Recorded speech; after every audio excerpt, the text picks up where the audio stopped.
সামনে যে বড়সড় কোনো বন্যা হয় কিনা আল্লাহ ভালো জানে। বলা হচ্ছে যে একটা জলোচ্ছ্বাসের মানে ঝুঁকির মধ্যে আছে বিশ্বের বহু কান্ট্রি জলোচ্ছ্বাস, বড় একটা জলোচ্ছ্বাসের হুমকির মধ্যে আছে। 20 ফুট থেকে 25 ফুট পানি উঠে যাবে, উঠে উপকূলবর্তী অঞ্চলগুলো ডুবিয়ে দিবে। এটা এখন গবেষকরাই বলছেন, বিজ্ঞানীরা। আর আমরা তো আগেই বলেছি, যখন একটা জনপদের মধ্যে শিরকের পাপ বেশি হয়, কোন পাপ?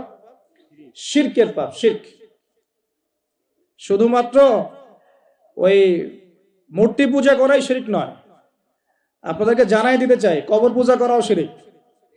কথা কি বুঝতে পারছেন? আমার কথা কিভাবে নিবেন জানি না, কিন্তু আমাকে তো বলতে হবে। শুধু মূর্তি পূজা করাই শিরক না, কবরে সেজদা করাও শিরক।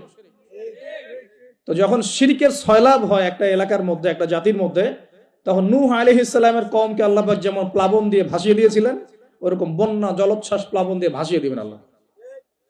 কারণ নোংরামি ধুইতে হলে অনেক পবিত্র পানির দরকার, আর শিরক হচ্ছে সবচেয়ে নোংরা জিনিস। আল্লাহর জমিনের সবচেয়ে নোংরা জিনিস কি? শিরক।